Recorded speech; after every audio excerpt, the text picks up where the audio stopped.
بسم اللہ الرحمن الرحیم۔ معزز ناظرین السلام علیکم۔ دنیا کے تیزی سے بدلتے حالات، عوامی بے چینی اور دن بدن بڑھتی مہنگائی ہمیں کسی خوفناک صورتحال کی طرف اشارہ دے رہے ہیں، مگر ہماری سوچ یا تو کم فہم ہو چکی ہے یا پھر ہم کسی ایسے ماحول میں پھنس چکے ہیں جو ہمیں آئندہ درپیش مسائل کی نشاندہی سے دور رکھے ہوئے ہیں، اور ہم دنیا کے فتنوں میں اس قدر گم ہو چکے ہیں سوائے اپنے آپ کے کچھ خبر نہیں۔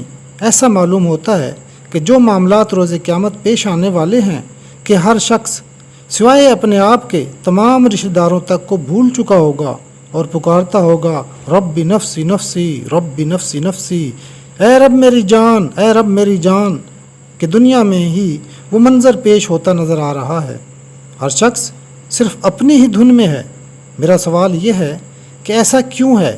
آیا ایسا تو نہیں کہ وہ وقت آن پہنچا ہے کہ جب توبہ کا دروازہ بند ہونے والا ہے، یعنی قرب قیامت کا، دجال کا، حضرت عیسیٰ علیہ السلام کے دنیا میں نزول کا، یا پھر یاجوج ماجوج کا؟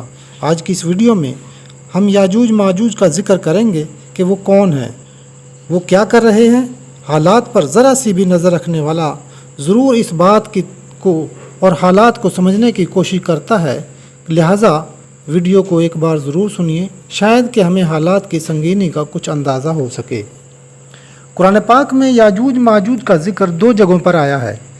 پہلے گروہ کا ذکر سورہ انبیاء میں جو بلندیوں سے دوڑتے ہوئے آئیں گے، یعنی مطلب یہ کہ دنیا کے تمام بلندیوں پر قابض ہو جائیں گے، لوگوں کے معاش میں فساد برپا کریں گے، دنیا میں فتنہ و فساد پیدا کریں گے، مسلمانوں کے ایمان کو خراب کریں گے، اور مسلمانوں میں ان سے مقابلہ کرنے کی طاقت نہ ہوگی۔ اور یہ دجال کے خروج سے پہلے آئیں گے جو کہ ایک نظام کی شکل میں ہوں گے، جبکہ دوسرے گروہ کا ذکر سورہ کاف کی آیت نمبر 99 میں کیا گیا ہے۔ جب حضرت عیسیٰ علیہ السلام دنیا میں دوبارہ تشریف لایا کر دجال کو قتل کر دیں گے، تب دوسرے گروہ کا خروج ہوگا اور اللہ تعالیٰ انہیں آپس میں ہی گتھم گتھا کر دیں گے۔ یہ ایک بہت بڑی جنگ ہوگی جس میں دنیا کی ایک بڑی آبادی لقمہ اجل بن جائے گی۔ اندازہ ہے کہ دنیا کے ایٹم بم وغیرہ اسی جنگ میں چلائے جائیں گے۔ حضرت تمیم داری کی حدیث میں دجال سے ملاقات کا ذکر موجود ہے۔ دجال حضرت تمیم داری رضی اللہ تعالیٰ عنہ سے 4 سوالات پوچھتا ہے۔ ان میں سے ایک سوال یہ بھی تھا کہ بحر طبریہ میں پانی ہے، اور یہ بھی بتایا گیا کہ دجال بحر طبریہ کا پانی خشک ہونے پر خروج کرے گا، اور جب یاجوج ماجوج کا پہلا گروہ طبریہ کی جھیل سے گزرے گا تو اس میں پانی ہوگا اور وہ اس پانی کو پئیں گے، اور جب دوسرا گروہ گزرے گا تو اس میں پانی نہیں ہوگا، اور یہ حضرت عیسیٰ علیہ السلام کی موجودگی میں آئیں گے، جبکہ حضرت عیسیٰ علیہ السلام کو اللہ تعالیٰ کی طرف سے وحی ہوگی کہ اپنے مسلمان ساتھیوں کو لے کر احد پہاڑ کی طرف چلے جاؤ۔ تو معلوم ہوا یاجوج ماجوج کے دونوں گروہوں کے درمیان دجال کا وقفہ ہے۔ پہلا گروہ دجال کے خروج سے پہلے اور دوسرا گروہ دجال کے خروج کے بعد نمودار ہوگا۔ یاجوج ماجوج 2 الفاظ کا مرکب ہے۔ یاجوج فاعل اور لفظ ماجوج مفعول ہے۔ موجودہ طاغوتی نظام ماجوج، جبکہ اس نظام کو نافذ العمل کرنے والے اور اس پر عمل کرنے والے یاجوج کہلاتے ہیں۔ اس وقت دنیا میں رائج نظام جس کے کئی نام ہیں، جیسا کہ جمہوری نظام، پارلیمانی نظام، صدارتی نظام وغیرہ وغیرہ، جن کی بنیاد طاغوتی نظام پر قائم ہے، ان کا بنیادی مقصد ظلم و زیادتی، فحاشی، بے حیائی، فتنہ و فساد، ناانصافی، لوٹ مار، امانت میں خیانت، ملاوٹ، رشوت، ٹرانسجنڈر، مخلوط تعلیمی نظام، سودی بینکاری کا نظام، کاغذی نوٹ، معاش میں بگاڑ پیدا کرنا، اقوام متحدہ، world bank, IMF، international monitoring fund, dollar, internet, media, satellite, technology, یاجوج ماجوج کا دوسرا نام ہے۔ یاجوج ماجوج جب کھلیں گے تو بلندیوں سے دوڑتے ہوئے آئیں گے۔ دنیا میں صرف پہاڑ ہی بلندی کی علامت نہیں ہے، بلکہ آدمی کی ترقی، عہدہ، مال و دولت، عزت و شہرت اور حکومت کو بھی بلندی ہی کہا جاتا ہے۔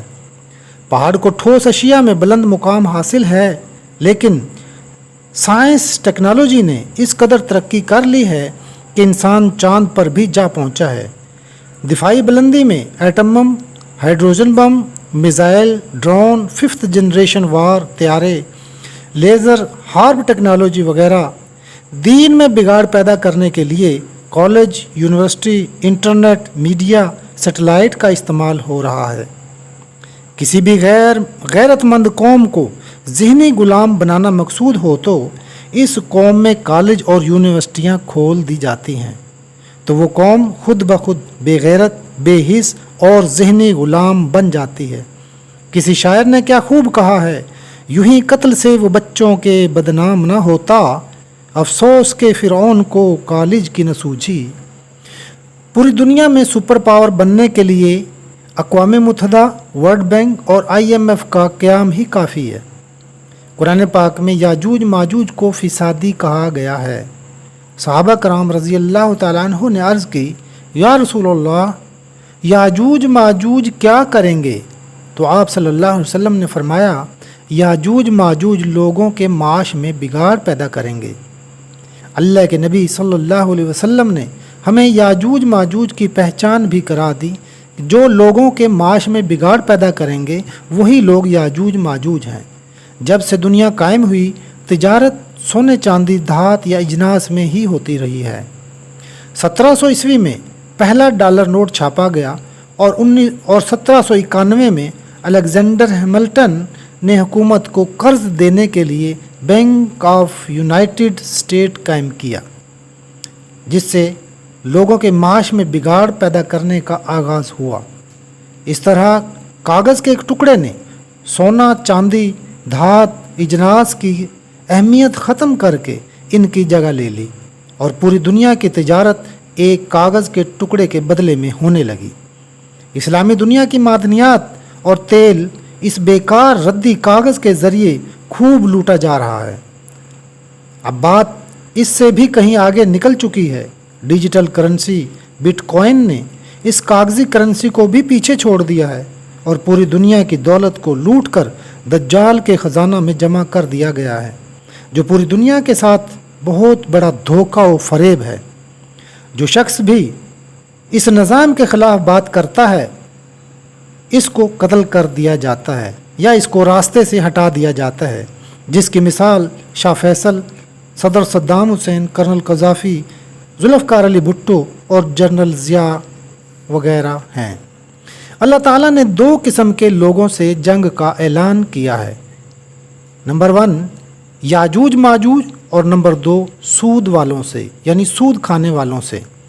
اللہ تعالیٰ سورہ بقرہ کی آیت نمبر 278 اور 279 میں ارشاد فرماتا ہے، جس کا ترجمہ اس طرح ہے، اے ایمان والو، اللہ تعالیٰ سے ڈرو اور جو سود باقی رہ گیا ہے اسے چھوڑ دو اگر تم سچ مچ ایمان والے ہو، اور اگر ایسا نہیں کرتے تو اللہ تعالیٰ اور اس کے رسول سے جنگ کے لیے تیار ہو جاؤ۔ اللہ تعالیٰ نے صرف یاجوج ماجوج اور سود والوں سے جنگ کا اعلان کیا ہے، اس کے علاوہ کسی سے جنگ کا اعلان نہیں کیا، چاہے وہ گناہ کیسا ہی کیوں نہ ہو۔ چوری، زنا، شراب، جوا، جھوٹ، ملاوٹ، امانت میں خیانت، غیبت وغیرہ وغیرہ، یہ ایسے گناہ ہیں جن کی اللہ تعالیٰ نے سزائیں مقرر کی ہیں، لیکن ڈائریکٹلی جنگ کا اعلان نہیں کیا۔ اللہ تعالیٰ حکیم و دانا ہے، کائنات کی کوئی چیز بھی اللہ تعالیٰ سے مخفی نہیں ہے۔ اللہ تعالیٰ جانتا تھا کہ ایک قوم یاجوج ماجوج ہی سودی نظام پر عمل پیرا ہوگی، تو اللہ نے دونوں کو ایک ہی زمرہ میں بیان کیا ہے۔ یاجوج ماجوج اس قدر طاقتور ہو جائیں گے کہ مسلمان اور دوسرے لوگ ان کا مقابلہ نہ کر سکیں گے، بس انہوں نے دنیا میں بہت بڑا معاشی بگاڑ پیدا کیا اور زندگی کے ہر شعبہ میں وہ بلندیاں حاصل کیں جو دوسرے حاصل نہ کر سکے، لہٰذا باقی سب ترقیوں کی دوڑ میں بہت پیچھے رہ گئی اور ان سے مقابلہ کرنے کی طاقت کھو بیٹھے۔ IMF، ورلڈ بینک اور اقوام متحدہ یہ تینوں ایسے ادارے ہیں جو پوری دنیا کو معاشی، سماجی، اقتصادی، معاشرتی، مذہبی بگاڑ،